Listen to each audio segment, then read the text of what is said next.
তার সন্ন্যাস গ্রহণের সিদ্ধান্ত শুধুমাত্র এক আধ্যাত্মিক যাত্রা ছিল না, এটি ছিল এক বিরাট ব্যক্তিগত ত্যাগ।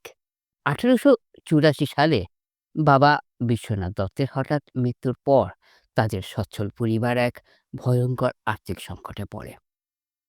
পরিবারের বড় ছেলে হওয়ায় সব দায়িত্ব এসে পড়ে নরেন্দ্রনাথের কাঁধে। একদিকে বিধবা মা আর ভাই বোনদের মুখে খাবার তুলে দেওয়ার চিন্তা, আর অন্যদিকে আধ্যাত্মিকতার প্রতি তার তীব্র টান। এই দুইয়ের মাঝে তিনি ছিন্ন ভিন্ন হচ্ছিলেন। দিনের পর দিন চাকরির জন্য ঘুরেও তিনি ব্যর্থ হয়েছিলেন। অনেক রাত তাকে না খেয়েও কাটাতে হয়েছে। এই চরম দারিদ্র্য একসময় তাকে ঈশ্বরের অস্তিত্ব নিয়েও প্রশ্ন করতে বাধ্য করেছিল। তিনি রামকৃষ্ণের কাছে গিয়ে তার পরিবারের দুর্দশা লাঘব করার জন্য মা কালীর কাছে প্রার্থনা করতে অনুরোধ করেছিলেন। এমন কঠিন পরিস্থিতিতে তিনি যখন সন্ন্যাস গ্রহণের সিদ্ধান্ত নেন, তখন শুধু পরিবার নয়, সমাজও তার বিরুদ্ধে দাঁড়িয়েছিল। সেই সময় কলকাতার এক শিক্ষিত কায়স্থ পরিবারের ছেলের সন্ন্যাসী হওয়াটা ছিল এক অভাবনীয় ঘটনা। এই নিয়ে তাকে ও তার পরিবারকে অনেক বিদ্রূপ সহ্য করতে হয়েছিল। শুধু বাইরের সমাজই নয়, এমনকি নিজের কিছু গুরু ভাই এবং শিষ্যদের থেকেও তাকে বিরোধিতার মুখোমুখি হতে হয়েছিল।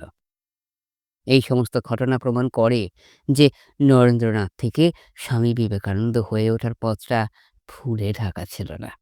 একদিকে চরম দারিদ্র্যের সঙ্গে লড়াই, অন্যদিকে সামাজিক ও অভ্যন্তরীণ বিরোধিতা। এই সবকিছু সহ্য করেই তাকে এই অবিশ্বাস্য রূপান্তর ঘটাতে হয়েছিল। এই গোপন সংগ্রামের কাহিনী তার ত্যাগের মহিমাকে আমাদের কাছে আরো স্পষ্ট করে তোলে। এই প্রসঙ্গে আরো একটা ঘটনা আমার মনে পড়ে গেল, সেটাই বলছি। স্বামী বিবেকানন্দ কেবল একজন দার্শনিক বা বক্তা ছিলেন না, তিনি ছিলেন একজন কর্মযোগী, যার কাছে মানুষের সেবাই ছিল ঈশ্বর সাধনা। এর এক অসাধারণ প্রমাণ পাওয়া যায় 1898 সালে, যখন কলকাতা ভয়ঙ্কর প্লেগ মহামারীর কবলে পড়ে। প্লেগের ভয়াবহতার খবর পেয়ে অসুস্থ শরীরে দার্জিলিংয়ে বিশ্রামরত স্বামীজি আর স্থির থাকতে পারেননি। তিনি সঙ্গে সঙ্গে কলকাতায় ফিরে আসেন এবং রামকৃষ্ণ মিশনের সন্ন্যাসী ও ব্রহ্মচারীদের নিয়ে একটি আপৎকালীন কমিটি গঠন করেন।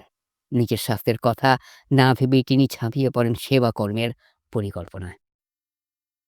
কিন্তু সেবা কাজ চালানোর জন্য প্রচুর অর্থের প্রয়োজন ছিল। রামকৃষ্ণ মিশন তখন সবেমাত্র প্রতিষ্ঠিত হয়েছে এবং তার নিজস্ব কোনো তহবিলও ছিল না। অর্থ সংগ্রহের সব চেষ্টা যখন ব্যর্থ হচ্ছিল, তখন বিবেকানন্দ এক যুগান্তকারী সিদ্ধান্ত নেন।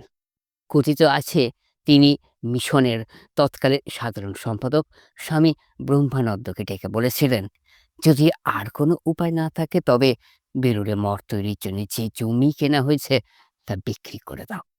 আমরা সন্ন্যাসী গাছের তলায় থাকবো, ভিক্ষা করে খাবো, কিন্তু চোখের সামনে হাজার হাজার মানুষ মারা যাবে আর আমরা কিচ্ছু করতে পারবো না, এটা হতে পারে না।